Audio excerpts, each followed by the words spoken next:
I choose you. 3 words that would change everything, but they came from the most unexpected source. The rain drummed against the windows of Sterling Corporation's executive library, like restless fingers tapping on glass. Michael Sterling stood frozen in the doorway, his hand still reaching for the light switch. There, in the soft glow of a reading lamp, was something that would change everything he thought he knew about trust. His 6-year-old daughter Chloe slept peacefully in the arms of Hannah Brooks, the quiet librarian everyone overlooked. A hand-drawn comic book lay open across both their laps, not something bought from a store, but something created with careful love, filled with gentle heroes and kind magic. Michael's breath caught. For the first time in 2 years, his daughter looked truly safe.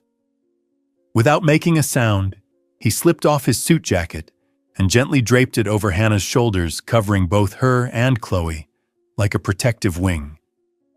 The gesture was instinctive, wordless, a businessman's armor transformed into a blanket of trust. What was it about this woman that his guarded child had recognized instantly? But sometimes the people who save us aren't who we expect them to be. Hannah Brooks had learned long ago that the world was divided into 2 types of people, those who saw her and those who looked right through her. At 28, she'd grown comfortable being invisible, moving through the marble halls of Sterling Corporation like a shadow with purpose. Every morning at 6 a.m., she unlocked the executive library, a sanctuary of leather-bound books and mahogany shelves that few employees ever visited.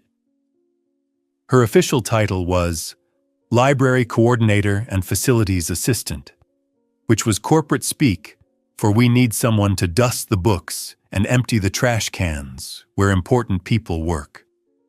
The job had come through a workforce development program for former foster children. Hannah had been grateful for any opportunity, especially one that surrounded her with books. Hannah didn't mind.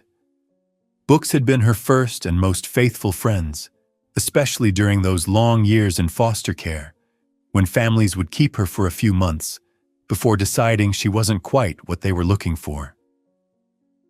"You'll never be enough," her last foster mother had said when packing Hannah's single suitcase at age 16. Those words had followed her everywhere since. But here in this quiet library, surrounded by stories of heroes and healing, Hannah had found something close to peace. She'd even begun sketching again, quick, gentle illustrations in the margins of her notebook scenes of characters who always found their way home. There was something inspirational about these small acts of creativity that kept her spirit alive. She never expected to become someone else's safe harbor. The morning after Michael found her with Chloe, Hannah arrived early as always. She was arranging the children's section, a small corner she'd organized with colorful beanbags and age-appropriate books, when Vanessa Cole appeared like a storm cloud in designer heels. "The library isn't a daycare center," Vanessa announced, her voice sharp enough to cut glass. "And it's certainly not a place for people of your level to overstep boundaries with executive family members." Hannah's hands stilled on the book spines. The old Hannah would have apologized, would have shrunk back into invisibility. Instead, she reached into her bag and pulled out a printed email. "Janet Howard approved the Reading with Heart program for employee children," Hannah said quietly, holding out the paper. "I have permission to provide after-school reading support." Vanessa's perfectly sculpted eyebrows rose. "We'll see about that." Michael Sterling walked past at that moment, heading toward the elevator with purposeful strides.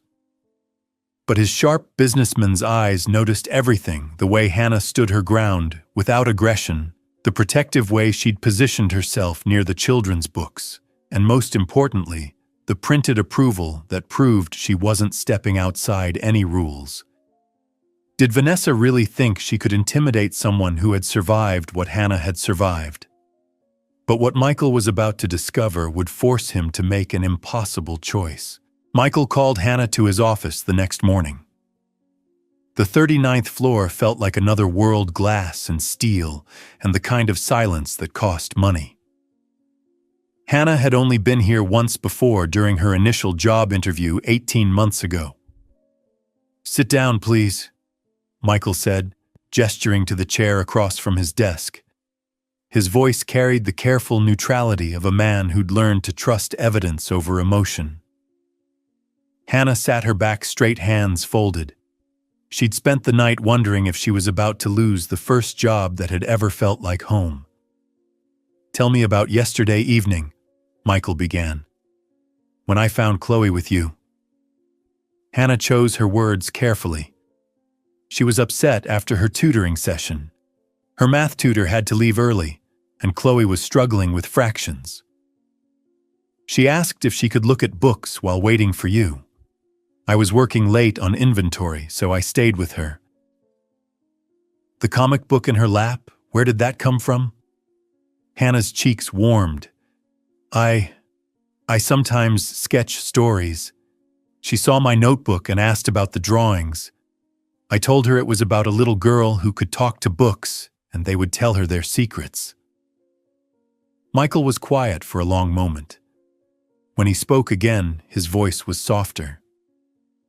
"My daughter hasn't slept that peacefully since her mother died 2 years ago. She has nightmares, anxiety.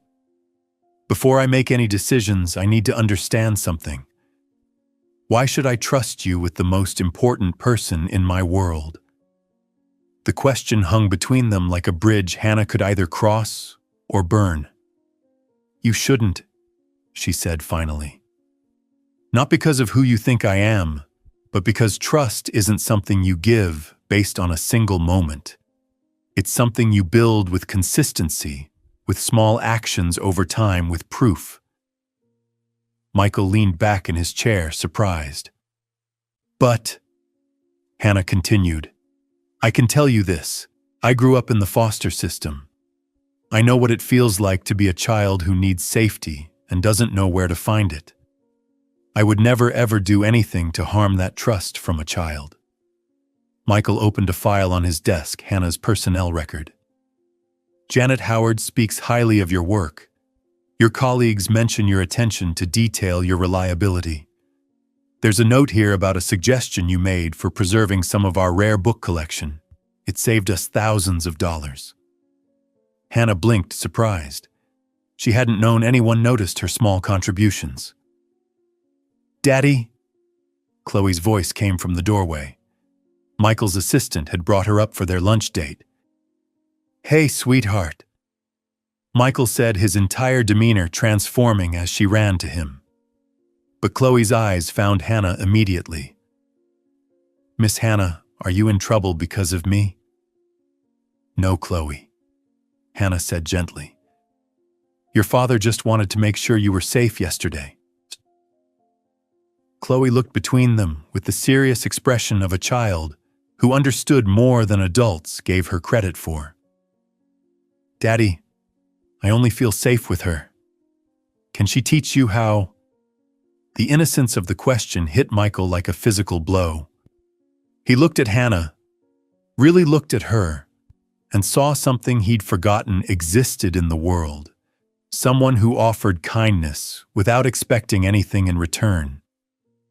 It was heartwarming to witness how naturally his guarded daughter had opened up to this gentle woman. That evening, Hannah found a first edition copy of Charlotte's Web on her desk, with a simple note. "Thank you for seeing the magic in stories. MS."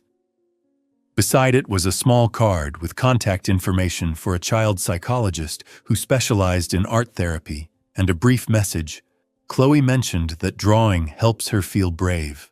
Perhaps you'd be interested in incorporating art into the reading program. She held the book to her chest, and for the first time in years, allowed herself to hope that maybe, just maybe, she was enough exactly as she was.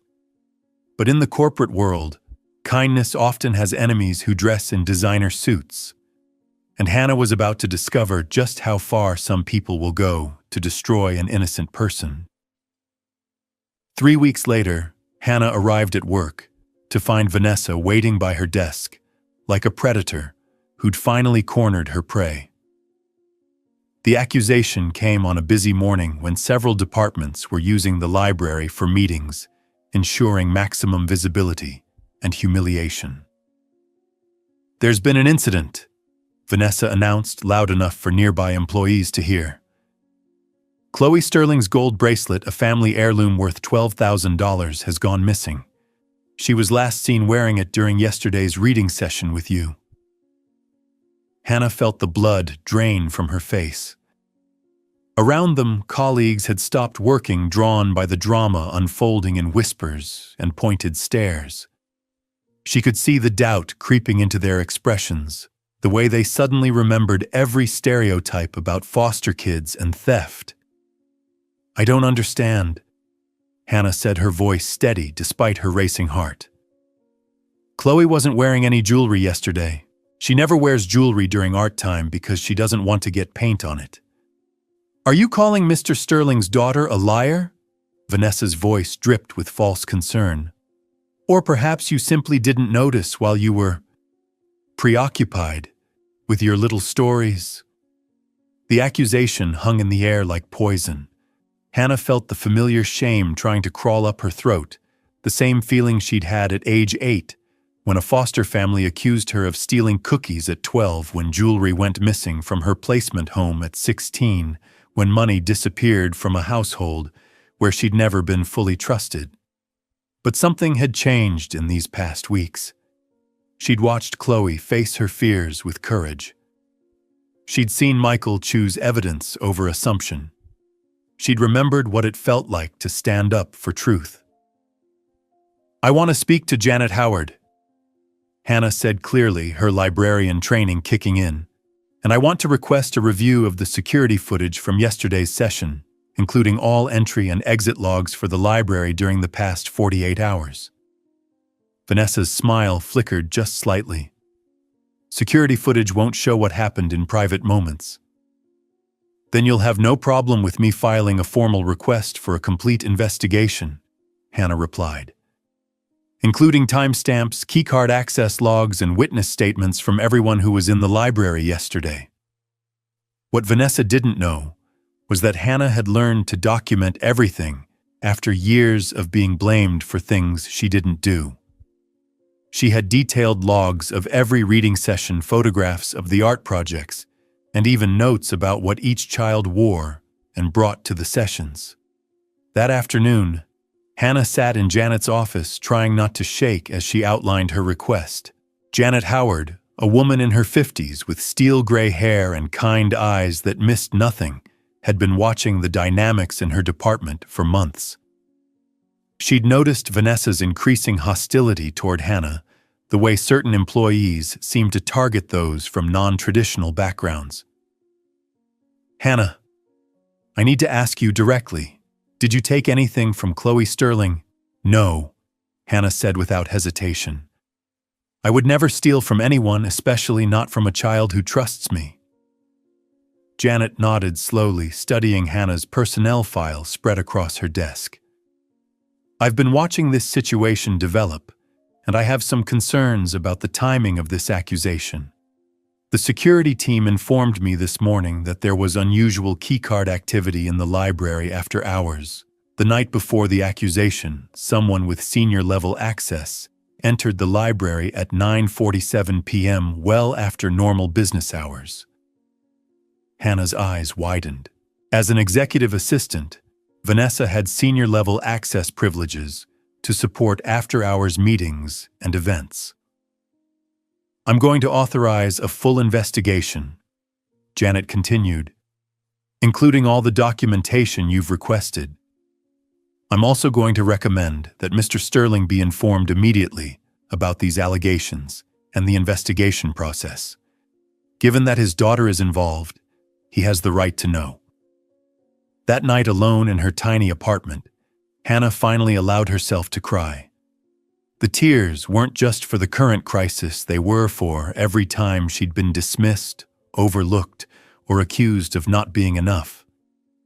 As she reached for tissues, her hand brushed against an old cardboard box tucked under her bed, remnants from her foster care years, that she'd never had the courage to open. Tonight, something compelled her to pull it out. Inside, beneath faded report cards and school certificates, she found a small notebook with her childhood drawings. On the inside cover, in careful handwriting she'd almost forgotten, was a message from Mrs. Ellison, the only foster mother who had ever truly seen her. Hannah, you're enough to do anything you dream of. Never stop drawing. Love always, Mrs. E. Hannah traced the words with her finger, remembering the woman who had kept her for 6 months when she was 10. The one placement that had ended, not because Hannah wasn't wanted, but because Mrs. Ellison's husband had been transferred overseas. She'd been the one who first noticed Hannah's artistic talent, who had bought her real art supplies, who had believed in her potential. The message felt like a whisper from the past, a reminder that she had survived worse than this, that she had people who believed in her, even when she couldn't believe in herself. She opened her sketchbook and began to draw, not to escape, but to document. Every detail of yesterday's reading session, every moment she could remember. If they wanted evidence, she'd give them evidence drawn with the careful precision of someone who'd learned to pay attention to everything, because survival depended on it. The next morning, Hannah made an unusual request. She asked Chloe to help her by drawing a seating chart of where everyone sat during their last reading session together. Sometimes drawing helps us remember things we might have missed, Hannah explained gently. Chloe's artistic memory might hold the key to finding what really happened to the bracelet. With Chloe's careful illustration in hand, Hannah could trace every movement, every position from their session. The truth was there in the details, they just needed to look closely enough to find it. When Michael learned about the false accusation, his reaction was swift and decisive. He called Hannah to his office, but this time the conversation was very different. "I owe you an apology," he said, his voice tight with controlled anger. "Not for investigating, that was appropriate, but for the fact that you had to endure this malicious attack in the first place." Hannah shook her head. "You did exactly what a good father should do. You took a potential threat seriously, and you investigated thoroughly. I respect that." Michael studied her for a long moment. "You could have quit. You could have run. Instead, you fought back with documentation and truth. That tells me everything I need to know about your character." He paused, seeming to make a decision. "Hannah, I'd like to propose something. I've been reviewing your suggestions about the children's literacy program, and I think we're thinking too small. What would you say to developing an educational comic book series? Something that teaches financial literacy to children through storytelling?" Hannah stared at him, speechless. "You'd be the creative director," Michael continued. "Full credit, real budget professional team. It would be a Sterling Foundation initiative, but the stories would be yours." Chloe appeared in the doorway as if summoned by the mention of comics. "Daddy, are you going to let Miss Hannah make real books that everyone can read?" Michael smiled at his daughter, the first genuine smile Hannah had seen from him. "If Miss Hannah says yes." But just when everything seemed perfect, the corporate world had one more cruel surprise waiting. The Sterling Foundation Gala was the social event of the year, a glittering affair where Chicago's elite gathered to celebrate charitable giving while wearing outfits that cost more than most people's annual salaries. Hannah had never imagined she'd attend such an event. But as the new creative director of the Children's Financial Literacy Initiative, she found herself standing in a borrowed dress, feeling like Cinderella at the ball. The past month had been a whirlwind of creativity and collaboration. Working with Michael on the comic book project had revealed sides of both of them that surprised everyone, including themselves. He wasn't just a cold businessman, he was a father who wanted to teach children that money could be a tool for kindness rather than power. And Hannah wasn't just a quiet librarian, she was a storyteller with the rare ability to make complex ideas feel like adventures. Chloe had become their most enthusiastic collaborator, offering 6-year-old insights that made their adult concepts suddenly click into place. The three of them had fallen into an easy rhythm of working dinners and weekend brainstorming sessions that felt remarkably like family, which made what happened at the gala feel like a devastating betrayal. Ladies and gentlemen, the master of ceremonies announced from the stage, "We'd like to recognize someone very special tonight. Please welcome Valerie Grant, former security coordinator and current community outreach director." As many of you know, Valerie saved young Chloe Sterling's life 2 years ago during an elevator emergency. Her quick thinking and medical training turned what could have been a tragedy into a testament to heroism under pressure. Hannah watched from her table as a stunning woman in her mid-30s took the stage to warm applause. Valerie Grant was everything Hannah wasn't: confident, polished, comfortable in the spotlight. When she smiled and waved, there was an easy grace that spoke of someone who belonged in this world. "Aunt Val?" Chloe's excited voice carried across the ballroom as she ran toward the stage. Aunt Val. Hannah's heart constricted as she watched Valerie scoop Chloe into a warm hug, watched Michael rise from his seat with a smile of genuine affection and gratitude. Near the media area, Hannah overheard Vanessa speaking to a society reporter, positioning herself strategically next to Valerie.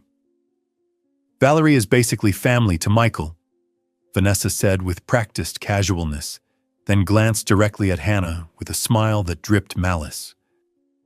Hannah watched Michael embrace Valerie, watched the easy intimacy between them that spoke of shared experiences and mutual trust. She saw the way Chloe lit up around this woman, the way other guests smiled knowingly at the beautiful tableau they made. The words hit their target perfectly. Hannah had heard variations of this her entire life in foster homes, where she was just temporary, in relationships, where she was just for now, in situations where she was always the placeholder, never the permanent solution.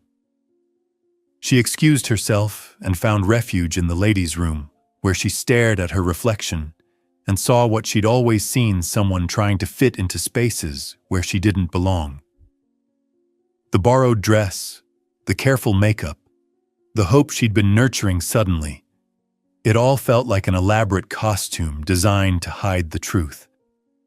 She was 28 years old, and she had never been anyone's first choice for anything that mattered. That night, Hannah wrote her resignation letter. She left it on her desk along with the completed drafts of their first comic book series, carefully organized and annotated, so whoever replaced her could continue the work. She didn't write anything dramatic or accusatory, just a simple note thanking Michael for the opportunity and explaining that she felt it was time to pursue other directions. But she couldn't bring herself to leave without saying goodbye to Chloe. The next morning, she found a small envelope that had been slipped under her apartment door. Inside, in Chloe's careful 6-year-old handwriting, was a note. "Dear Miss Hannah, Daddy smiled because Aunt Val saved me.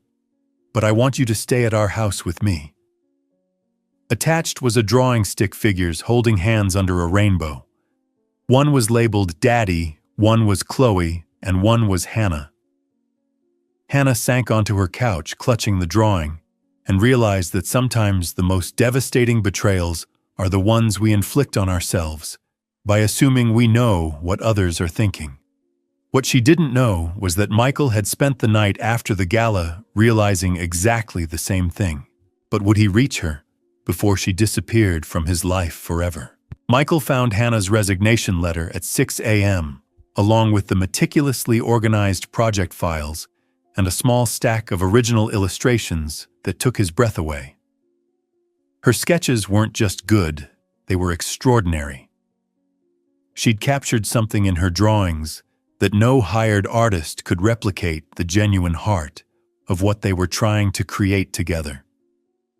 He'd spent a sleepless night thinking about the gala about the moment he'd seen Hannah slip away, about the expression on her face that he recognized, because he'd worn it himself so many times, the look of someone who assumed they were temporary in other people's lives. The irony wasn't lost on him, that while he'd been protecting himself from loss, he'd been blind to Hannah's own fears of abandonment. Michael arrived at Hannah's apartment building at 7 a.m. with 2 cups of coffee and a folder full of contracts he'd been preparing as a surprise documents that would make her a permanent partner in the Sterling Foundation's educational initiatives, with full creative control and a salary that reflected the value of her contributions. He'd also brought something else, printed email exchanges between himself and Valerie from 3 years ago, clearly documenting the end of their brief relationship, and her professional congratulations on his engagement to Sarah. When Hannah opened her door, she looked like someone who'd spent the night wrestling with demons and losing. Her eyes were red-rimmed, her usually neat hair disheveled. "We need to talk," Michael said gently, taking in her pain with the sharp awareness of someone who'd learned to read between the lines of grief. "Michael, Please, let me go first." He handed her a coffee and took a deep breath. "I made a mistake last night. I saw you leaving and I should have followed you immediately, should have explained. Instead, I let you walk away thinking something that couldn't be further from the truth." He showed her the printed emails on his phone. "Valerie Grant is someone I will always be grateful to because she saved my daughter's life. She's also someone who belongs firmly in my past. We dated briefly 3 years ago, but it didn't work out because we wanted different things. She wanted someone who could give her the kind of social life that Gala represents. I wanted someone who could give Chloe the kind of security that matters more than appearances." Hannah stared at him, coffee cooling in her hands. "The night I found you with Chloe in the library," Michael continued, "I realized I was looking at something I'd never seen before, my daughter completely at peace with another person. Not performing, not trying to be brave, just safe. Do you have any idea how rare that is? How precious, Michael?" "I'm not finished." His businessman's composure cracked slightly, revealing the vulnerable father beneath.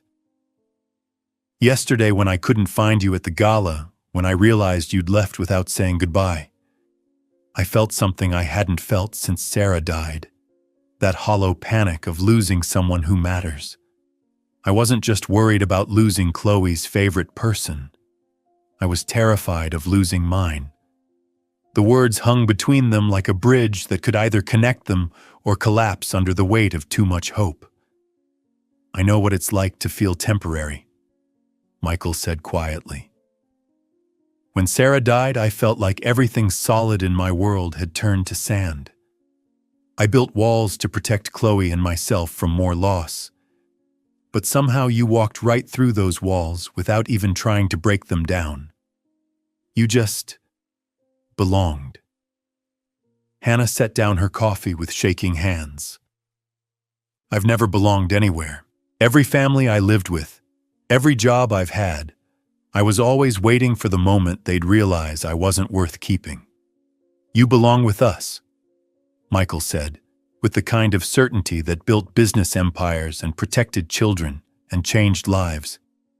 Not as a placeholder, not as a temporary solution, but as family. Real, permanent, choose each other, everyday family. That's when Chloe appeared from behind Michael's legs, grinning like a 6-year-old mastermind who'd been hiding and listening to adult conversations. "Daddy brought me because he said you might need extra hugs to believe him." Hannah knelt down to Chloe's level, looking into eyes that held her father's intelligence and her own mother's warmth.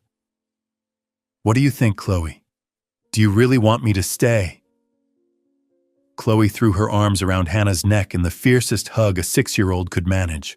I choose you," she whispered against Hannah's ear, and those 3 simple words contained all the permanence Hannah had ever needed to hear. Just then, Janet Howard appeared at the apartment building's entrance, her professional demeanor softened by what looked suspiciously like relief. "I hope I'm not interrupting," she said with a knowing smile. "But I have some news about Vanessa Cole that might interest all of you." She handed Michael an official document. After a thorough investigation, Vanessa has been terminated for misconduct and required to make full financial restitution to the foundation. Her employment record will reflect the violations, making it impossible for her to work in any supervisory capacity for the next 5 years. Janet's expression grew more serious. "We also discovered that she'd been systematically undermining several employees from non-traditional backgrounds, creating hostile work environments, and filing false reports.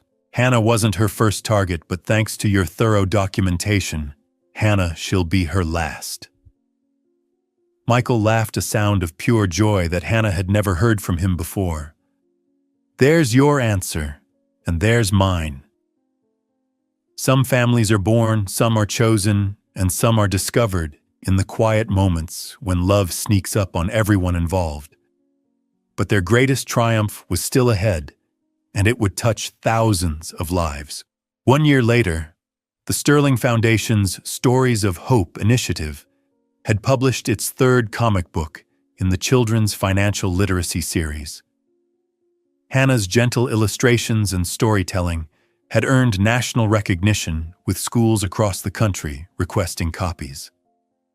But the real success was measured in moments like today's Sterling Foundation Children's Financial Literacy Conference broadcast live to schools nationwide. Chloe Sterling Brooks, now 7 years old, stood confidently at a podium designed for children, addressing an auditorium filled with young faces and television cameras. "Hi everyone, my name is Chloe, and I want to tell you about someone who taught me that being scared doesn't mean being weak." Hannah watched from backstage as Chloe continued. "My mom, Hannah, created Luna the Financial Fairy because she wanted kids like us to know that money isn't scary when you understand it. But the real magic isn't in the stories, it's in believing that you can turn your fears into something beautiful." The camera panned across hundreds of children leaning forward with interest, and Hannah realized her quiet work had somehow reached thousands of young lives. "My mom, Hannah, says money is like magic words," Chloe explained, holding up the latest comic book. "If you use the magic words to be mean, bad things happen. But if you use them to help people, the magic gets stronger and makes more good things." After the conference, they sat together in the library where their story began. Hannah opened the cardboard box from that dark night a year ago, pulling out Mrs. Ellison's notebook with the faded message that had given her strength. "This is what kept me going," Hannah said softly. "Hannah, you are enough to do anything you dream of. Never stop drawing." Michael squeezed her hand as Chloe traced the words. Then Hannah pulled out a brand new notebook, writing carefully on the inside cover. "Chloe, you are enough to make the world better.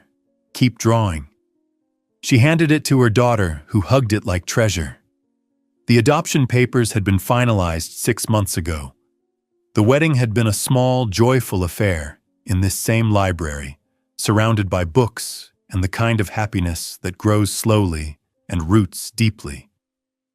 Vanessa Cole had been terminated after a thorough audit revealed financial misconduct and workplace harassment. She was banned from management positions for 5 years and required to complete community service at public libraries under supervision. "A year ago, I thought Vanessa's cruelty would destroy me," Hannah mentioned one evening. "Now I almost feel grateful. She forced me to stop hiding." "Invisible was never an option once Chloe decided you were family," Michael replied. Chloe looked up from her drawing. "Mama Hannah, I'm writing a story about a little girl who teaches her daddy that the best treasures are the people who stay." The next afternoon, all three returned to the Sterling Corporation library. Sunlight streamed through tall windows, casting golden rectangles across polished tables where Hannah had once worked alone. "Are you ready?" Michael asked, holding up their newest publication, the fourth book in their series, featuring a story Chloe had helped write about finding forever family in unexpected places. Together, they signed their names on the bright cover of Luna and the Library of Second Chances, their voices mixing with children discovering new stories all around them. The laughter echoed through the sun-drenched library, like a promise that some endings are really just beautiful beginnings.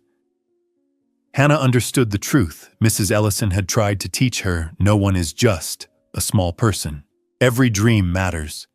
Every act of kindness ripples outward, and sometimes the most ordinary moments become extraordinary change. Sometimes the greatest magic happens when we stop trying to be enough for everyone else and start believing we're perfect for the people who matter most.